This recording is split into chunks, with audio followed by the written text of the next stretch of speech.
Dumudugo ang Rusya. Umabot na sa hindi pa nararanasang antas, ang antas ng mga kaswalti sa bansa.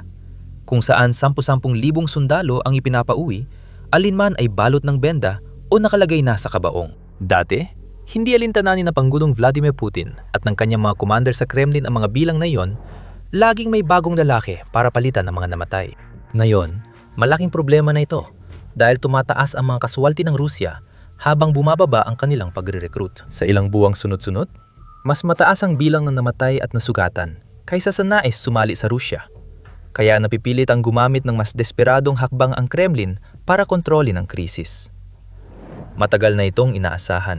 Mula simula ng digmaan, gumamit ang mga komandante ng Rusya ng magastos at pabayaang taktika. Ipinapadala ang mga sundalo sa labanan ng kulang sa paghahanda, pagsasanay o gamit. Para sa marami, ang espesyal na operasyong militar ay parang misyon ng pagpapakamatay. Nang magpakita ang Ukraine ng matinding paglaban kaysa inaasahan ng Moscow, agad bumagsak ang mga unang sundalong Ruso sa labanan. Habang tumatagal ang digmaan, lumalala ito palalo. Para mabawasan ang nasisirang tangke at armored vehicles, binago ng Kremlin ang estratehiya at inutusan ng tropa na sumugot sa mga posisyon ng Ukraine nang walang suportang mula sa mga nakabaluting sasakyan. Maraming grupo ng kalalakihan ang ipinadala sa kamatayan noon. Mga kapatid, ama at anak. Tinatrato lang na parang karne at itinatapon sa putukan ng mga komandanteng patuloy na niniwalang magbubunga ang marahas nilang taktika. Kahit may taon ng ebidensyang kabaligtaran nito. Unti-unting dumalakas ang Ukraine bawat taon at hindi na lang basta nagkukuta o tinitiis ang mga atake ng Rusya. Aktibong hinahanap at winawasak nito ang mga kalaban, nagiging bihasa sa pakikidigmang gamit ang drone at gumagawa ng mas malalaki at mapanirang sandata laban sa makinarya ng digmaan ng Kremlin. Kahit ang mga karaniwang tagamasid ay kitang-kita ng palatandaan ng mangyayari. Ang hangal na estratehiya ng Rusya ay talagang hindi kayang panatilihin sa pangmatagalan. At oras na lang ang bibilangin bago maging labis na mahirap tiisin ang napakalaking antas ng mga kaswalti sa bansa. Sa katunayan, noon pang Pebrero 2025, napansin na ng Institute for the Study of War na umaabot na ang bansa sa puntong hindi na sapat ang kanilang pagre-recruit para mapunan ang kanilang mga nasasawi. Mukhang hindi kaya mag-recruit ng kasalukuyang mekanismo ng Rusya sa pagre-recruit at pagbuo ng puwersa ng sapat na tao na kailangan ng militar ng Rusya para mapanatili ang kasalukuyang bilis na kanilang opensibang operasyon. Nandun na lahat ng palatandaan.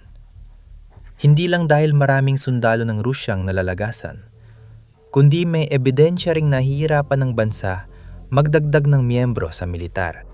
Halimbawa, nagsimula na ang mga lokal na awtoridad ng Rusya na magsagawa ng mas matitinding kampanya ng promosyon na tumatagal ng ilang buwan para makahikayat ng mga bagong recruit habang tinaasan din ang mga isang beses na bayad na ibinibigay sa kanila at sa kanilang pamilya kung pipiliin nilang sumali.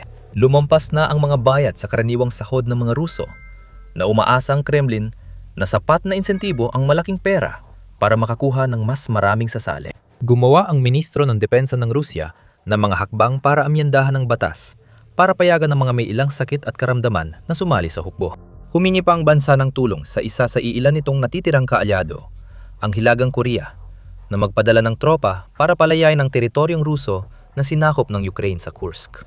Sa pagkitang nag-uunahan ang lahat ng ebidensyang ito, dapat sana ay inangkop ng isang makatuwirang bansa ang kanilang mga taktika sa lupa upang mabawasan ang bilang ng kanilang mga nasasawi. Maaring itinigil na ng kanilang mga komander ang pag-uutos ng napakaraming walang saysay at halos tiyak na kamatayang mga pagsalakay sa harapan.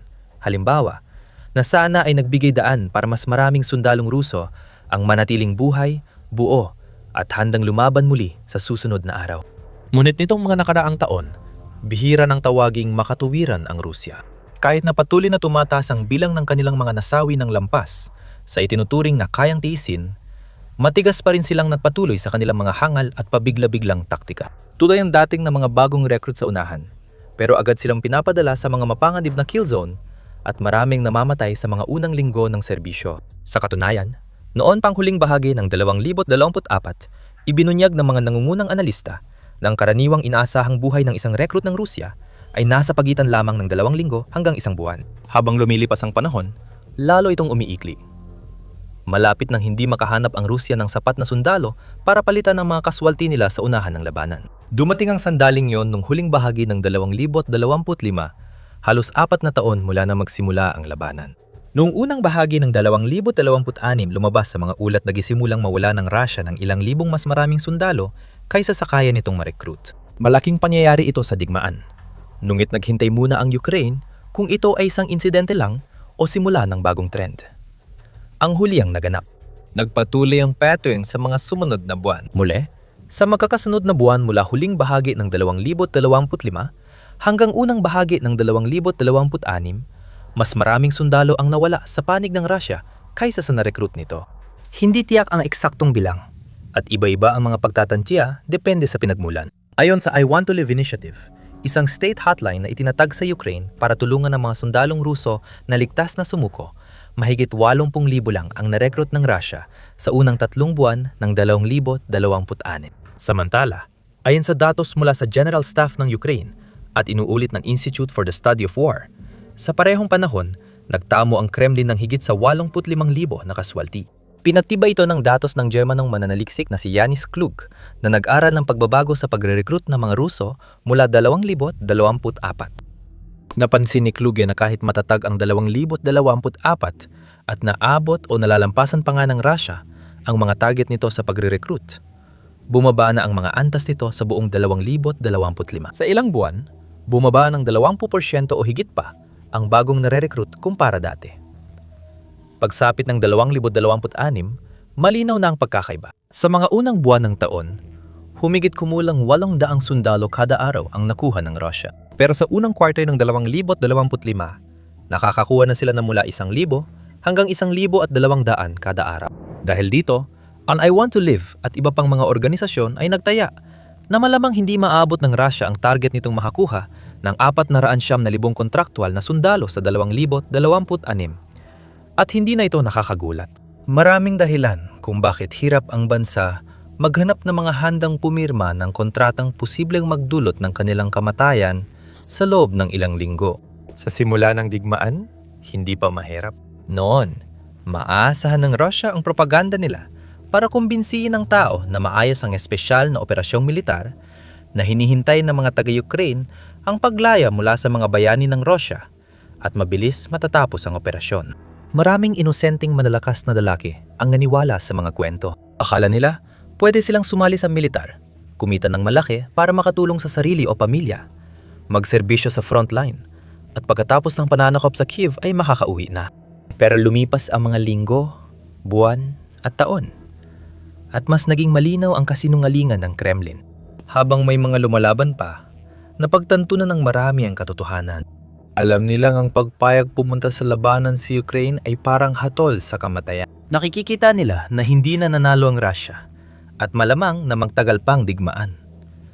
Dumarami rin ang ayaw ng makisangkot dito. Habang tumatagal, lalong nahihirapan ng mga recruiter ng Russia na kumbinsihin ng mga tao na sumali at lumaban. Kaya naging mas desperado sila. Hindi lang nila tinaasa ng mga insentibong pinansyal na inaalok. Gumamit din sila ng mastusang mga taktika para maabot ang kanilang kwota. Pumasok sila sa mga kulungan, halimbawa, at inalok ang mga bilanggo ng pagkakataong makalabas ng kanilang selda at mabura ang kanilang sentensya kung papayag silang magsilbi bilang sundalo sa loob ng 6 o 12 buwan.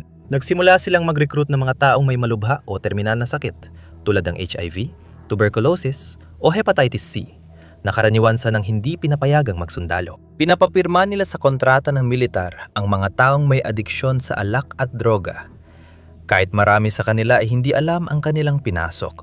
Tinakot nila ang mga minoryang etniko at imigrante na ipapadeport kung hindi sumali sa hukbo, at mas pinahirapan pa ang pinakamahirap na komunidad sa bansa. Niloko at ipinuslit nila ang libu-libong Aprikano para ipaglaban ng digmaan gamit ang maling dahilan, kasinungalingan o peking pangako ng mataas na sahod para mahikayat silang umalis sa kanilang bayan. Hindi sapat ang mga ito para pantayan ang dami ng kaswalti. Marami pa ring nawawala sa Russia kaysa napapalitan, kaya lalong desperado na ito ngayon. Bago tayo magpatuloy, nanonood ka ng The Military Show. Kung di ka pa subscribed, na yon ang tamang oras. Dati, tinarget ng Russian recruiters ang mahihirap, minorya, may sakit at mahina. Ngayon, kabataan na ang focus nila. Isiniwalat na isang ulat ng CNN noong Abril 2026 ang malaking kampanya ng pagre-recruit na eksklusibong nakatuon sa mga estudyante at nagtapos sa universidad sa iba't ibang rehiyon ng Russia. Tulad ng ibang kampanya ng pagre-recruit noon, puno rin ito ng kasinungalingan. Halimbawa, matapos suriin ng maraming website ng mga unibersidad sa Russia, mga pahina sa social media at mga ulat mula sa lokal na media, pati na rin ang direktang pakikipag-usap sa mga estudyante mismo, natuklasan ng CNN na nangako ang mga recruiter ng Russia sa mga estudyante ng isang taong kontrata na may takdang panahon, pati na rin ang pagkakataong matuto ng mga high-tech na kasanayan nang hindi kailangan magsilbi malapit sa mga frontline. Ayon sa mga eksperto, malamang hindi ito totoo. At nagbabala silang maaring ipadala sa mga kill zone sa frontline ang mga estudyanteng pumirma anumang oras nang walang babala o paraan para makaiwas. Nagsimula ang kampanya noong Enero, ilang buwan matapos ianunsyo ng Ministry of Defense ng Russia ang pagbuo ng bagong sangay ng militar, ang Unmanned Systems Forces na nakatuon sa drone warfare. Makalipas ang ilang panahon, naglabas ang mga unibersidad sa Russia ng mga recruitment video, larawan at poste ng militar sa social media para hikayatin ang mga nagtapos na magpalista. May ilan pang gumawa ng higit pa, nag-imbita ng mga sundalo at veteranong Russian nang talumpati ng propaganda para hikayatin ang mga estudyante tungkol sa tinaguriang espesyal na operasyong militar. Isang independenteng news outlet sa Russia na nakatuon sa mga isyung pang-estudyante ang nagsaliksik at natuklasang hindi bababa sa 200 at 69 unibersidad at kolehiyo sa Russia at mga sinakop na teritoryo ng Ukraine ang aktibo sa kampanyang ito ng pagre-recruit. Kasama rito ang mga prestihiyosong institusyon gaya ng Universidad ng Estado ng St. Petersburg, kung saan nag-aral si Putin, at ang pinakamataas na paaralan ng ekonomiya sa Moscow na nagdaos ng sariling Unmanned System Festival noong Pebrero. Makikita sa mga larawan, video, at social media posts na ang kampanya ay para sa mas batang henerasyon. Halimbawa, may video ng batang lalaking Ruso na naglalaro ng video game sa kwarto, habang may voice-over na nagsasabing sinasabihan kang sinasayang mo ang oras mo sa video games. Pagkatapos, nagiging drone operator ang gamer habang napapatuloy ang narasyon. Ngunit, may lugar na mahalaga ang iyong karanasan. Simple, pero epektibong marketing strategy ito. At madalas makita ang tema ng video game sa iba pang marketing materials. Halimbawa, isang video mula sa Plekhanov Russian University of Economics sa Volgograd ay nagpakita ng split screen. Gamer sa isang side, drone operator sa kabila. May caption na pumili ng tamang skin. Ang ilang mga recruitment post ay malinaw pang nagsasaad na bibigyan ng prioridad ang mga gamer sa proseso ng aplikasyon. Napakalaking pressure nito para sa mga kabataan. Marami sa kanila ay nag-iisip pa tungkol sa susunod nilang hakbang sa buhay at kulang sa gabay, direksyon o mga waran na makakatulong sa kanila na pumili ng tamang landas. Para sa iba, tila paggatak silang kampanya. Dahil ang mga institusyong dapat gumabay sa kanila ay natutulak na yon na isuko nila ang kanilang buhay. Nagpahayag ng saloobin ang isang estudyante sa CNN. Matindi ang presyon sa mga estudyante, lalo na sa paulit-ulit na panawagang sumali sa SMO. Mas masakit malaman na ginagawa ng unibersidad ang lahat para ipadala ka sa digmaan. Ibinunyag ng isa pang estudyante na sa campus recruitment events, pinangakuan ng mga dumalo ng maraming benepisyo tulad ng pagpapatawad sa utang sa pag-aaral, iba pang pribilehyo, at 1 taon lang ng serbisyo sa likuran malayo sa harap ng labanan. Walang duda, isa ito sa pinakamaingat na planadong kampanya ng pagre-recruit sa digmaan. Ang Ministry ng Depensa ng Rusya, isa sa pinakamataas na awtoridad, ang nagpasya kung paano ito isasagawa. Sabi ng abogado militar ng Rusya na si Artem Kliger, nagbigay ang MOD ng malinaw na tagubilin sa mga unibersidad kung sino at paano nila aakitin ang mga target. Ayon sa ministeryo, dapat targetin ng parehong lalaki at babaeng estudyante at ipaliwanag ng mga unibersidad ng sumasali ay magkakaroon ng natatanging kaalaman at kasanayan na may mas mababang panganib sa putukan kumpara sa karaniwang sundalo. Iniutos din nito ang pagbibigay ng malalaking insentibo, minimum 400,000 rubles o halos $5,000. May ilang unibersidad gaya ng St. Petersburg State na mas mataas ang alok. Minsan ang bayad ng mga $10,000 para magpatala at base na taunang sahod na halos $70,000. Napansin ni Kliger na malamang ang pera lang ang tanging bahagi ng buong kampanyang ito na may katotohanan.